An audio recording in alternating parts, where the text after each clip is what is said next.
बहुत पुरानी बात है, इतनी पुरानी कि उस जमाने में वक्त आहिस्ता चलता था और जिंदगी जल्दी में नहीं होती थी। सूरज जब तुलवा होता तो लोग अपने कामों को बरकत समझकर शुरू करते, और जब गुरूब होता तो चिरागों की लो में अपने दिन का हिसाब करते थे। ये वो जमाना था जब काफले सहराओं से गुजरा करते थे, जब ऊंटों की घंटियों की आवाज मैलों दौर तक सुनी जाती थी, और जब मुसाफिरों की पहचान उनके लिबास या माल से नहीं बल्कि उनके अखलाक से होती थी। इसी दौर में रेत और पहाड़ियों के बीच एक छोटा सा कस्बा आबाद था। न वो बहुत बड़ा था, न ही बहुत मशहूर, मगर उसकी फजा में अजीब सी सुकून भरी सादगी थी। कच्ची गलियां, मिट्टी के घर, एक छोटी सी मस्जिद और उसके करीब एक पुराना कनवा, यही उस कस्बे की पहचान थी। इसी कस्बे में एक ताजर रहता था। लोग उसे सिर्फ दयानतदार कहकर पुकारते थे, क्योंकि उसका असल नाम कम और उसकी सिफत ज्यादा मशहूर थी। उसके पास न कोई बड़ा गुदाम था, न सोने के संदूक, न ही ताकतवर ताल्लुकात, मगर उसके पास एक चीज थी जो इस जमाने में सबसे कीमती समझी जाती थी, अल्लाह पर कामिल भरोसा। वो ताजिर सादा लिबास पहनता, सादा खाना खाता और सादा बात करता, मगर जब बात लेन देन की आती तो उसके तराजू में कभी कमी ना होती।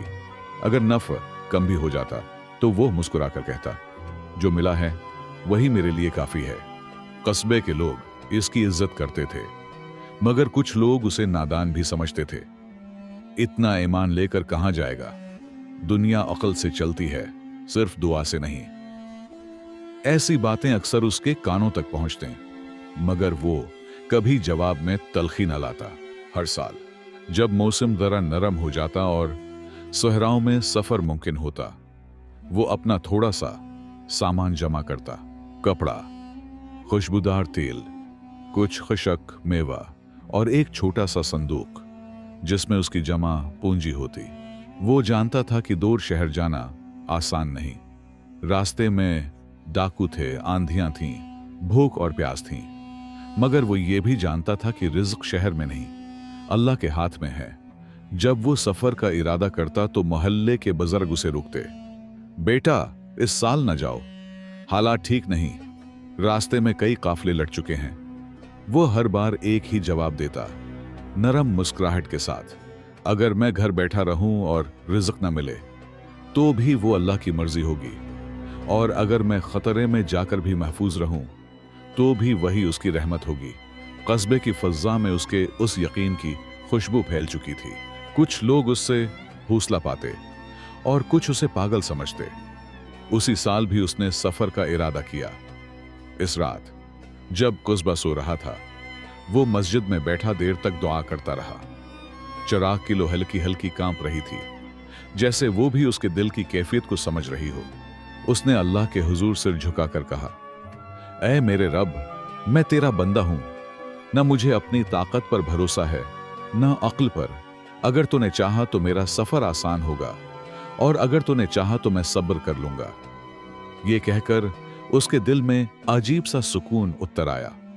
सुबह के वक्त जब सूरज रेत पर सुनहरी चादर बिछा रहा था, काफिला कस्बे से रवाना हुआ। ऊंटों के कदम, लोगों की आवाजें और उम्मीदों की सांसें सब एक साथ सफर पर निकल पड़े। ताजिर ने आखिरी बार अपने कस्बे की तरफ देखा। वो नहीं जानता था कि आगे क्या है, मगर वो ये जरूर जानता था कि वो अकेला नहीं है। काफिला आहिस्ता आहिस्ता कस्बे से दूर होता चला गया। कुछ ही गलियां, कनवा, मस्जिद का मीनार सब पीछे रह गया, और आगे सिर्फ रेत का समंदर था। सूरज अभी पूरा बुलंद नहीं हुआ था, मगर उसकी करनें रेत पर पड़कर आंखों को चुकाचौंध करने लगी थी। काफिले में हर तरह के लोग थे। कोई बड़ा ताजिर जिसके ऊंटों पर सामान के ढेर बंधे थे, कोई मजदूर जो उजरत की उम्मीद में सफर कर रहा था, कोई ऐसा भी था जो सिर्फ किस्मत आजमाने निकला था। हमारा दियानतदार ताजिर काफिले के दरमियान चल रहा था। न आगे बढ़ने की जल्दी, न पीछे रहने का खौफ। उसके दिल में एक अजीब सा इत्मीनान था, जैसे वो जानता हो कि हर कदम किसी के इल्म में है। दिन चढ़ता गया और गर्मी बढ़ती गई, रेत तपने लगी, हुआ में खुश्की भर गई और लोगों की बातें कम होने लगी। अब हर कोई अपने ख्यालों में गम था। दोपहर के वक्त काफिला एक जगह रखा, ऊंट बैठा दिए गए, पानी तकसीम हुआ और लोग साए की तलाश में उधर इधर समट आए। कुछ लोग शिकायतें करने लगे, ये रास्ता पहले से ज्यादा मुश्किल है, हुआ का रंग बदल रहा है, मुझे ठीक नहीं लग रहा। काफले का सरदार, एक तजुर्बाकार शख्स, खामोशी से आसमान देख रहा था। इसकी आंखों में फिक्र साफ नजर आ रही थी। दियानतदार ताजिर ने पानी का एक घूंट लिया और दिल ही दिल में दुआ की, ऐ अल्लाह, तो ही मुहाफिज है। जब काफला दोबारा चला तो शाम तक फजा बदल चुकी थी। हुआ में एक बेचैनी सी थी। रेत के ज़रात उठने लगे और दूर उफक पर गर्द की दीवार सी बनती दिखाई देने लगी।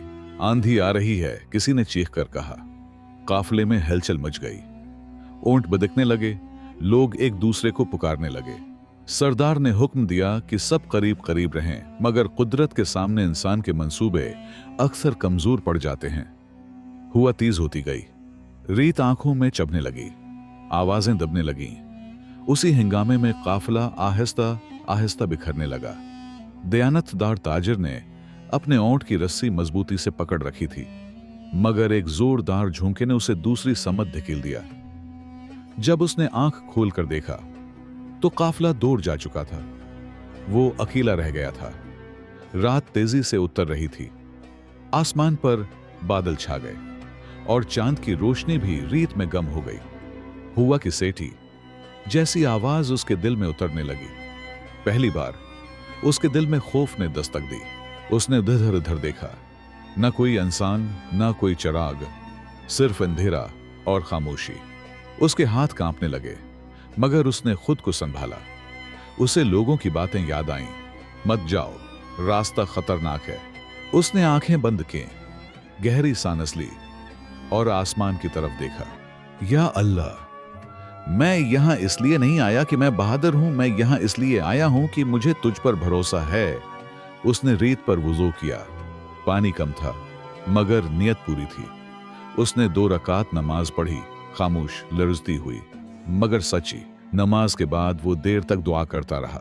न लंबे लफ्ज, न बड़ी बातें, बस एक फरियाद, ऐ मेरे रब, अगर आज की रात मेरी आजमाइश है तो मुझे सब्र दे, और अगर ये तेरा करम है तो मुझे रास्ता दिखा। हुआ आहिस्ता आहिस्ता थमने लगी। अंधेरे में कहीं दूर से घंटी की सी आवाज आई, या शायद ये सिर्फ उसके दिल की उम्मीद थी। वो नहीं जानता था कि आगे क्या होने वाला है, मगर एक बात तय थी, वो अब भी अकेला नहीं था। रात पूरी तरह उतर चुकी थी। वो रात आम रातों जैसी न थी। ये वो रात थी जिसमें इंसान अपनी असल पहचान से रूबरू होता है। सहरा खामोश था, मगर इस खामोशी में एक अजीब सा शोर छिपा हुआ था। हुआ जब चलती तो रेत के ज़रात सरसराते, जैसे कोई अनदेखी ज़बान में बातें कर रहा हो। दयानतदार ताजिर वहीं रेत पर बैठा था। ऊंट कुछ फासले पर खड़ा था, थका हुआ, खामोश और शायद इंसान से ज्यादा सब्र वाला। आसमान पर बादलों की दबीज तह थी, सितारे छिप चुके थे और चांद की रोशनी भी जैसे डर कर पीछे हट गई हो। ये वो लम्हा था जब अक्ल हार मान लेती है और सिर्फ यकीन बाकी रह जाता है। ताजिर के जहन में कई ख्याल आए, कस्बे का कनवा, मस्जिद की अजान, माँ की दुआ और लोगों की वो आवाजें जो उसे रोक रही थीं। एक लम्हे के लिए दिल में ख्याल आया, अगर मैं ना आता तो, मगर उसी लम्हे उसने खुद को झंझोड़ा। ये शक का दरवाजा था और वो जानता था कि उस दरवाजे के पीछे सिर्फ कमजोरी है। उसने अपना चेहरा आसमान की तरफ उठाया। आंखों में आंसू थे, मगर शिकवा नहीं।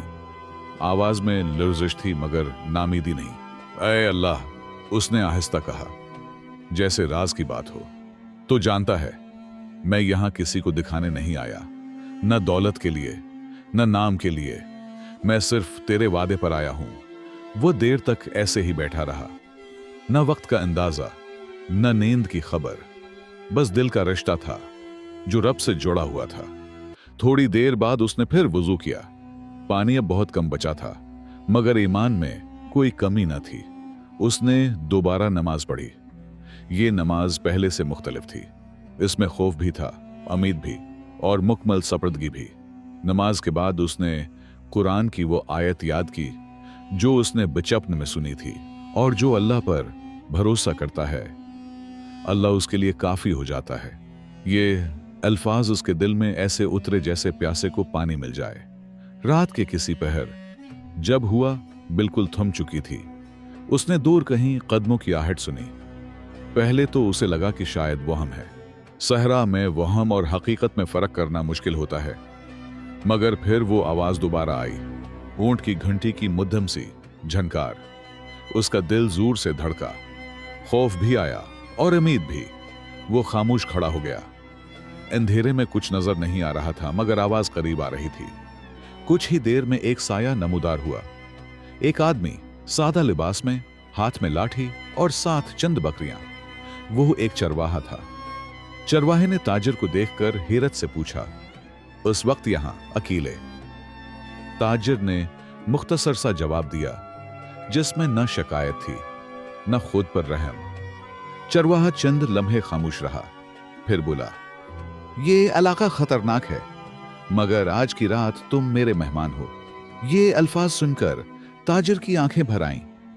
ये मदद ऐसे वक्त आई थी जब वो किसी इंसान से उम्मीद ही छोड़ चुका था। चरवाहा उसे अपने खेमे की तरफ ले गया। वो खेमा सादा था, मगर इसमें अमन था। चरवाहे ने उसे दूध दिया, थोड़ी सी खुश्क रोटी और आग जला दी। आग की रोशनी में चरवाहे का चेहरा साफ दिखाई दिया। इसकी आंखों में दुनिया की चालाकी न थी, बस सादगी और सुकून था। तुम यहां क्यों आए हो? चरवाहे ने पूछा।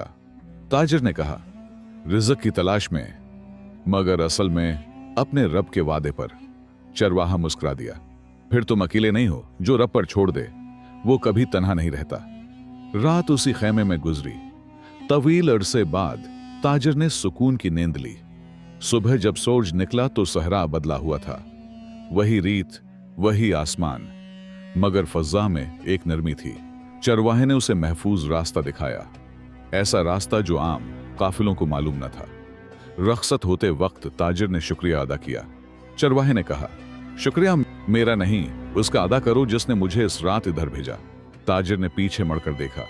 चरवाहा खेमे की तरफ लौट रहा था और सहरा फिर खामोश हो गया था, मगर अब वो खामोशी खौफनाक न थी। सुबह की पहली करन जब सहरा की रीत पर पड़ी तो ऐसा लगा जैसे अंधेरी रात का कर्ज उतर गया हो। वही सहरा जो रात को खौफ की अलामत था, अब सुकून की चादर ओढ़े खामोश खड़ा था। हुआ मैं खनकी थी और दूर कहीं परिंदों की मध्यम आवाजें सुनाई दे रही थीं। दयांतदार ताजिर ने गहरी सांस ली। उसने दिल ही दिल में शुक्र अदा किया। यह शुक्र उस नामत का था जो नजर नहीं आती मगर जान बचा लेती है। चरवाहा उसके साथ कुछ दूर तक चला। रास्ता वाकई मुख्तलिफ था। रेत नरम थी, चट्टानें कम थीं और सफर आसान लग रहा था। यह रास्ता आम लोगों को क्यों मालूम नहीं? ताजिर ने पूछा। चरवाहे ने मुस्कुराकर कहा, जो रास्ते अल्लाह दिखाता है वो हर आंख को नजर नहीं आते। कुछ ही घंटों में दूर शहर के आसार दिखाई देने लगे। मीनार, फसील और बाजार की हलचल। ये वो शहर था जहां ख्वाब बकते थे और किस्मत आजमाई जाती थी। चरवाहा वहीं रुक गया। अब तुम महफूज हो, यह कहकर वो बगैर किसी सले के वापस मुड़ गया। ताजिर ने उसकी पिशत को देखते हुए सोचा, कभी कभी अल्लाह अपने फरिश्ते इंसानों की शक्ल में भेज देता है। शहर में दाखिल होते ही एक बिल्कुल मुख्तलिफ मंजर था। बाजारों में शोर, लोगों की आवाजें, सौदेबाजी और सोने चांदी की चमक। अगर आपको यह कहानी पसंद आई हो तो हमारे चैनल कहानी की आवाज को सब्सक्राइब करें, वीडियो को लाइक करें और दोस्तों के साथ शेयर करें। ताजिर ने अपना सामान एक छोटी सी दुकान में रखा। दिल में कोई लालच न था, बस दयानत थी। अजीब बात यह थी कि इस साल उसके सामान की मांग गैर मामूली थी। कपड़ा अच्छे दामों बका, तेल हाथों हाथ लिया गया और खुशक मेवा ऐसे बका जैसे बरसों से लोग उसी का इंतजार कर रहे हों। कुछ ताजिर हैरान थे, ये शख्स कौन है, कहां से आया है, इतना नफा कैसे हो गया? मगर दियानतदार ताजिर का दिल बदल नहीं रहा था। न गरूर न खुद पसंदी। वो हर सौदा तक करते वक्त कहता, ये दाम मुनासिब है, ज्यादा नहीं कम भी नहीं। कुछ लोग उसकी सादगी पर हंसे, मगर बहुत से लोग उसकी तरफ खंचते चले आए। चंद ही दिनों में उसकी जमा पूंजी पिछले कई सालों से ज्यादा हो गई। एक रात वो अपने कमरे में बैठा हिसाब कर रहा था। सामने सकू की आवाज थी, मगर दिल में एक सवाल उठा, क्या ये सब मेरी मेहनत का नतीजा है? उसी लम्हे उसे सहरा की वो रात याद आ गई। तन्हाई, खौफ और सजदे। उसकी आंखों से आंसू बहने लगे। उसने सारी रकम एक कपड़े में बांधी और अल्लाह के हुजूर सजदे में गिर गया। ऐ मेरे रब, अगर तो ना होता तो ये सब भी ना होता। मुझे दौलत का नहीं, तेरे कुर्ब का महताज रख। वापसी का सफर आसान था, मगर उसका दिल पहले जैसा नहीं रहा था। अब वो जान चुका था कि असल कामयाबी महफूज पहुंच जाना नहीं, बल्कि ईमान के साथ लौट आना है। जब वो अपने कस्बे पहुंचा तो लोग हैरान रह गए। कुछ को यकीन ना आया, कुछ ने हसद किया और कुछ ने सवाल पूछा, ये सब कैसे हुआ? काफिला लुट गया था, तुम अकेले थे। ताजिर ने मुस्कुराकर कहा, मैं अकेला नहीं था। लोग खामोश हो गए। उसने मस्जिद में जाकर शुक्राने की नमाज पढ़ी और कुछ माल गरीबों में बांट दिया। इस दिन कस्बे में अजीब सी रोशनी थी। लोगों के दिल नरम थे और दुआएं फज़्ज़ा में तैर रही थीं। वक्त गुजरता गया। वो ताजिर मालदार जरूर हो गया, मगर मुत्तकी उससे ज्यादा। लोग अब उसे सिर्फ ताजिर नहीं कहते थे, बल्कि तजर्बाकार कहते थे। वो नौजवानों को कहता, खौफ रास्ते में नहीं होता, खौफ दिल में होता है, और यकीन दिल में हो तो रास्ते खुद बन जाते हैं। ये कहानी हमें सिखाती है कि रिज़्क रास्तों का महताज नहीं, रिज़्क रब का हुक्म होता है। जहां अक्ल खत्म हो जाती है, वहां यकीन शुरू होता है। जो अल्लाह पर भरोसा करता है वो कभी अकेला नहीं रहता, चाहे वो सहरा में ही क्यों ना खड़ा हो। मुश्किल वक्त सजा नहीं, अक्सर रास्ता बदलने का इशारा होता है। और सबसे बढ़कर ये कि माल मिल जाना कामयाबी नहीं, ईमान के साथ वापस आना असल कामयाबी है। कहानी खत्म हुई, मगर सबक जिंदा है। ये थी आज की कहानी। अगर आपको ये वीडियो पसंद आई और आप मजीद दिलचस्प और दिलकश कहानियां सुनना चाहते हैं तो हमारे चैनल कहानी की आवाज को सब्सक्राइब करें और बेल आइकन दबाना ना भूलें। आपके सब्सक्राइब करने से हमें और भी खूबसूरत कहानियां लाने की हिम्मत मिलती है। शुक्रिया।